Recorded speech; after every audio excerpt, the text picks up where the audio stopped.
नमस्कार। आपका अखबार के इस अंक में आपका स्वागत है। मैं हूं प्रदीप सिंह। 2024 की लड़ाई अब धीरे धीरे खुल रही है। 2024 की लड़ाई दरअसल है क्या?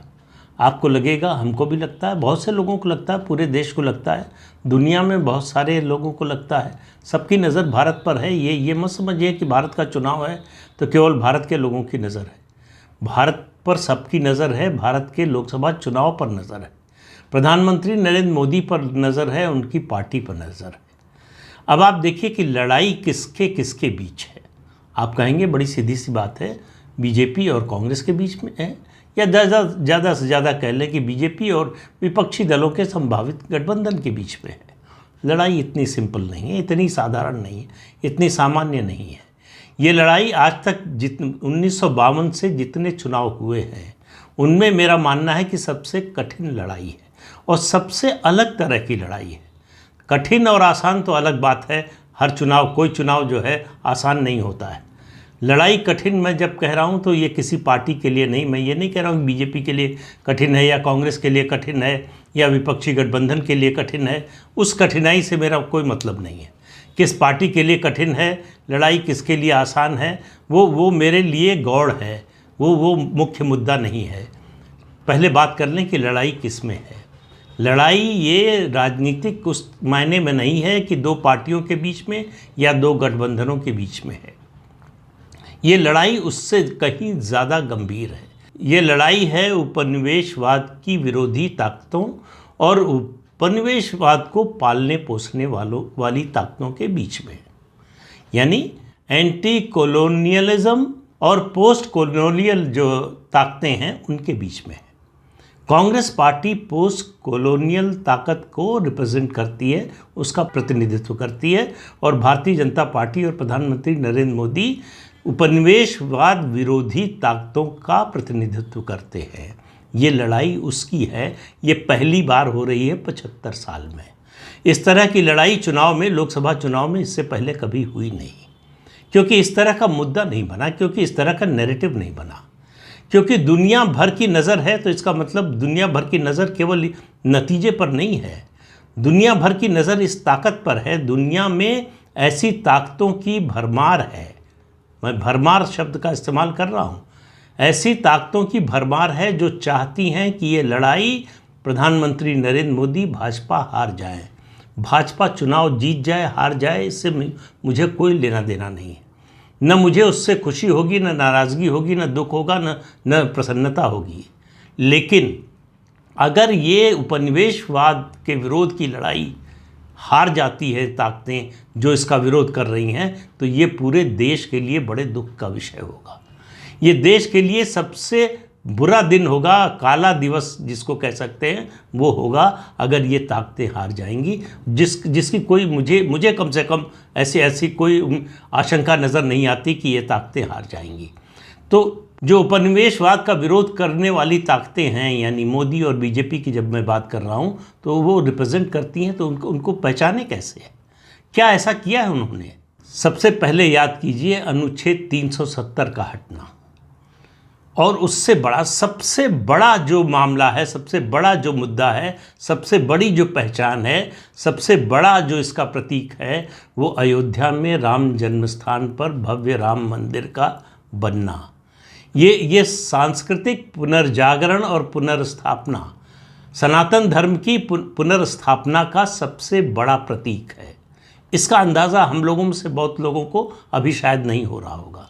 22 जनवरी से जब ये कार्यक्रम शुरू होंगे, जब प्राण प्रतिष्ठा होगी प्रतिमा की, भगवान राम के किशोर रूप की, उसके बाद से आप देश में जो माहौल बनेगा, दुनिया में जो संदेश जाएगा, और उससे पहले से जो माहौल तैयार किया जा रहा है, चाहे केदारनाथ का पुनर्निर्माण हो या फिर काशी विश्वनाथ धाम का निर्माण हो, महाकाल लोक का निर्माण हो, उसके अलावा अयोध्या में जो पिछले 7 साल से योगी आदित्यनाथ दीपदान का कार्यक्रम कर रहे हैं, इसको हल्के में मत लीजिए। ये दीपावली के समारोह का एक अंग नहीं है, ये दीपावली के एक कार्यक्रम का हिस्सा नहीं है, ये भारतीय संस्कृति के पुनर्जागरण का महामंत्र है। इसलिए कह रहा हूं कि आपको याद होगा जब ये शुरू किया था योगी आदित्यनाथ ने, बड़ी आलोचना हुई थी। देखिए कितने तेल की बर्बादी हो रही है, इससे कितने गरीबों के घर में खाना बन जाता। आप सुन रहे हैं पिछले 3-4 साल से ऐसी आवाज़ें आना बंद हो गई हैं। ऐसी आवाज़ों का मुंह बंद हो गया है क्योंकि उनको जन समर्थन नहीं मिल रहा है। उनको ज़मीन पर जो दिखाई दे रहा है, उनको समझ में आ रहा है कि ये बोलेंगे तो और ज़्यादा नुकसान होगा, फ़ायदा नहीं होने वाला। तो वो नैरेटिव चलना बंद हो गया है। चुनाव विधानसभा के अभी चल रहे हैं, इससे पहले विधानसभा चुनाव हुए और 2019 का चुनाव भी याद कर लीजिए, उसके बाद के सारे चुनाव। आपको एक मुद्दा या कहें कि दो शब्द जो है वो पूरे नैरेटिव से गायब दिखेंगे, वो है धर्मनिरपेक्षता और सांप्रदायिकता। धर्मनिरपेक्षता और सांप्रदायिकता ये दो ऐसे मुद्दे थे जिन पर हम 1952 से चुनाव लड़ रहे थे।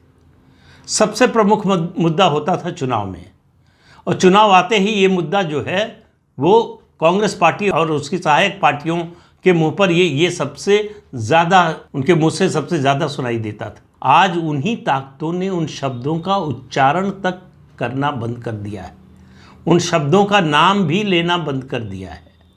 क्यों? ये बदले हुए माहौल का असर है, बदले हुए वातावरण का असर है, ये बदली हुई परिस्थितियों का असर है, ये भारतीय संस्कृति के पुनर्जागरण का असर है। उसके बाद विभाजन विभीषिका दिवस, ये उपनिवेशवाद पर बहुत करारा हमला है। इसको भी कह रहा हूँ बहुत गंभीरता से लीजिए, इसको बहुत हल्के में मत लीजिए। आज़ादी का अमृतकाल, और आप प्रधानमंत्री और उत्तर प्रदेश के मुख्यमंत्री योगी आदित्यनाथ दोनों को देखिए, अपने धार्मिक चिन्हों को बड़े गर्व से धारण करते हैं, कहीं कोई संकोच नहीं। चंदन का टीका या दूसरे जो कर्मकांड हैं सनातन धर्म के, उनको निभाने में, उनको करने में उनको कोई किसी तरह का संकोच नहीं है। उनके मन में एक बार भी ख्याल नहीं आता कि दूसरे क्या सोचेंगे। वो दूसरे क्या सोचेंगे ये करके नहीं करते, वो ये सोचते हैं कि हमारी संस्कृति कैसे पुनर्स्थापित होगी, जिसको मैकाले की संतानों ने एक तरह से विस्मृत कर दिया था, उसको फिर से स्मृति में लाने की कोशिश हो रही है।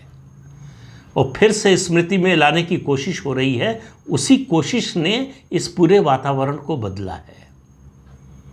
उसी वातावरण के कारण आज हम आप इस तरह की बातें कर पा रहे हैं। उसी वातावरण के कारण आज इस तरह के नैरेटिव की स्वीकार्यता हो रही है। लोग माने ना माने सुनने को तैयार है, उस पर विचार करने को तैयार है। ये बहुत बड़ी कामयाबी है। सिर्फ 9 साढ़े 9 साल में इतना बड़ा काम हो जाए, ये शायद आज 2014 से पहले इसकी कल्पना करना भी मुश्किल था। तो अंग्रेज इस देश से जब गए तो उनको ज़्यादा चिंता नहीं थी। उनको मालूम था कि सत्ता कांग्रेस पार्टी के हाथ में आ रही, और वो जानते थे कि कांग्रेस पार्टी के हाथ में सत्ता रहते हुए उनको भौतिक रूप से यहाँ मौजूद रहने की ज़रूरत नहीं है। उनकी जो नीतियाँ हैं, उनकी जो विचारधारा है, उनकी जो सोच है, उसको लागू करने के लिए कांग्रेस पार्टी सक्षम है उसमें। और कांग्रेस पार्टी ने वही किया। आज़ादी के बाद से लगातार 50-55 साल कांग्रेस का राज रहा, और कांग्रेस पार्टी ने उपनिवेशवाद की जड़ों को खाद पानी देने का हर संभव प्रयास किया और उपनिवेशवाद के इस पौधे को वृक्ष बना दिया। हालत ये हो गई कि हमको अपनी संस्कृति पर जो है वो शंका होने लगी, उसका विरोध हम करने लगे, उसके प्रति हमारे मन में अवमानना का भाव आने लगा, और संस्कृति की जो आलोचना करे, निंदा करे, वो हमको सही व्यक्ति दिखाई देने लगा, तार्किक व्यक्ति दिखाई देने लगा। सनातन धर्म की आलोचना करना, उसका मजाक उड़ाना, ये सब हमको जो है वो कुछ अनपेक्षित या फिर जो है अस्वाभाविक नहीं लग रहा था। कहाँ से चले थे, कहाँ पहुँचे। मुसलमानों, मुगलों का शासन 800 साल का, अंग्रेज़ों का शासन 200 साल का, ये देश न ईसाई बना, न इस देश का इस्लामीकरण हुआ। आखिर कुछ तो ताकत होगी इस सनातन धर्म में।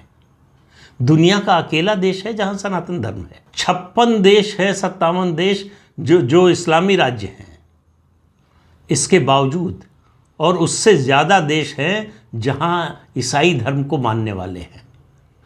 अकेला, जैसे अंधेरे में एक दिया टिमटिमाता है और वो पूरे अंधेरे को चीरकर प्रकाश फैलाता है, उस तरह से सनातन धर्म आज भी जीवित है और अब पुष्पित पल्लवित हो रहा है। और ये बात मैं क्यों कह रहा हूँ? यूरोप के देशों में, यूरोप की राजधानियों में, शहरों में दिवाली की छुट्टी हो रही है, दशहरे की छुट्टी हो रही है, दीपावली मनाई जा रही है। 10 डाउनिंग स्ट्रीट इंग्लैंड के प्रधानमंत्री का सरकारी आवास है, वहाँ दीपावली मनाई जाती है। व्हाइट हाउस अमेरिका के राष्ट्रपति का सरकारी आवास है, वहाँ दीपावली मनाई जाती है। दीपावली पर छुट्टी होती। दीपावली अरब के कई देशों में मनाई जा रही है। यूरोप के तमाम देशों में दीपावली का त्यौहार मनाया जा रहा है। ये कोई साधारण बात नहीं है। और यूनाइटेड नेशंस के सदस्य देशों में ज़्यादातर देश, कुछ देशों को छोड़कर ज़्यादातर देश ऐसे हैं जिन्होंने भारत की सॉफ्ट पावर को एक्सेप्ट किया है, और वो है योग। आज अंतर्राष्ट्रीय योग दिवस भारत की पहल पर मनाया जाता है और सब उसको स्वीकार करते हैं। तो भारत की सॉफ्ट पावर को समझिए। नरेंद्र मोदी और उनके साथी इसी सॉफ्ट पावर को दुनिया भर में स्थापित करना चाहते हैं। और दुनिया भर में आप कैसे स्थापित करेंगे अगर अपने घर में ही वो पराई रहेगी? तो इस ताकत को पहचानिए। इस ताकत ने सदियों हमको जीवित रखा है। इस ताकत ने सदियों हमारा मस्तक गर्व से ऊंचा रखा है। हम दुनिया की सबसे पुरानी संस्कृति हैं। हम दुनिया का सबसे पुराना धर्म है, बल्कि एकमात्र धर्म है। हम दुनिया का एकमात्र धर्म है जो पूरी तरह से साइंटिफिक है, वैज्ञानिक है, जिसका हर दृष्टिकोण वैज्ञानिक है, जिसके कर्मकांड भी वैज्ञानिक है। हम प्रकृति की, पर्यावरण की पूजा करते हैं। हम धर्म के माध्यम से प्रकृति और पर्यावरण को हमने अपने सनातन धर्म में जोड़ लिया। हम नदियों की पूजा करते हैं, हम वृक्षों की पूजा करते हैं, हम पत्थर की पूजा करते हैं। हम जो कुछ मानव जीवन के लिए आवश्यक है उस सब को पूज्य मानते हैं। ऐसा कौन सा धर्म है दुनिया में, बताइए? इसलिए इस धर्म के प्रति दुनिया में आकर्षण बढ़ रहा है। मैं ये नहीं कह रहा हूँ कि दुनिया जो है, पूरी दुनिया हिंदू राष्ट्र होने जा रही है। किसी को हिंदू राष्ट्र होने की ज़रूरत नहीं है। जिस दिन भारत के लोग अपनी संस्कृति पर पूरी तरह से गर्व करने लगेंगे, उस दिन समझिए दुनिया में हिंदू राष्ट्र की स्थापना हो गई। ये जो बीच का काल था, बीच का समय था, कई सौ साल का, जिसमें हमको ये सिखाया गया कि हमारी जो संस्कृति है, हमारा जो धर्म है, ये घृणा करने लायक है या ये कमतर है, उस मनस्थिति से निकालने की कोशिश है ये 2024 की लड़ाई। ये 2024 की लड़ाई मोदी अगर जीतेंगे तो ये जो भारतीय संस्कृति की पुनर्स्थापना का दौर है ये और तेज़ होगा, उसकी ताकत और ज़्यादा बढ़ेगी। इसको इस रूप में देखिए, इसको इस रूप में मत देखिए किसकी सरकार बनेगी, कौन प्रधानमंत्री बनेगा, कौन सी पार्टी जीतेगी, कौन सी पार्टी हारेगी। ये सब होता रहेगा। किसी देश के जीवन में किसी नेता, किसी पार्टी का जीवन काल बहुत ही सूक्ष्म सा हो, वो एक जो है बिंदु से भी कम का महत्व होता है। लेकिन देश का, उस देश की संस्कृति का महत्व वो सनातन होता है। और ये लड़ाई उसी की है। ये लड़ाई सनातन की है। ये लड़ाई कुर्सी की नहीं है, ये किसी राजनीतिक व्यवस्था की नहीं है, ये किसी राजनीतिक दल की या किसी राजनीतिक नेता की नहीं है। जब इस लड़ाई की व्यापकता को आप समझेंगे तब आपको समझ में आएगा कि इस लड़ाई को जीतना क्यों ज़रूरी है। 2024 के लोकसभा चुनाव तक इस विषय पर मैं और कई वीडियो बनाऊंगा और आपसे अनुरोध होगा कि इसको देखें, ज़रूर देखें। अपने मित्रों को, अपने दोस्तों को, अपने परिचितों को दिखाएं। वो सहमत हों, असहमत हों, वो प्रशंसा करें, निंदा करें, दोनों का स्वागत है। लेकिन देखें ज़रूर, और देखने के बाद उस पर सोचें ज़रूर कि क्या वो जो सोचते हैं, क्या जो उनको सोचना सिखाया गया है इन 800,000 सालों में वो सही था? क्या वो अपनी संस्कृति के साथ न्याय कर रहे हैं? क्या वो अपने देश और अपनी सभ्यता के साथ न्याय कर रहे हैं? ये सवाल हमको अपने आप से ज़रूर पूछना चाहिए, और रोज़ सुबह उठकर एक बार पूछना चाहिए, और उसके बाद ये सोचना चाहिए कि क्या हमारा आचरण, हमारा व्यवहार, हमारी वाणी उसके अनुरूप है। इन प्रश्नों को आप अपने आप से पूछिए और उनका जवाब खुद दीजिए। आपको रास्ता अपने आप मिल जाएगा, किसी पथ प्रदर्शक की ज़रूरत नहीं पड़ेगी। तो इस अंक में इतना ही। अगले अंक में फिर मिलेंगे किसी नए मुद्दे के साथ। तब तक के लिए अनुमति दीजिए। आपसे अनुरोध है कि ये चैनल देखिए, शेयर कीजिए, लाइक कीजिए और सब्सक्राइब ज़रूर कीजिए। नमस्कार।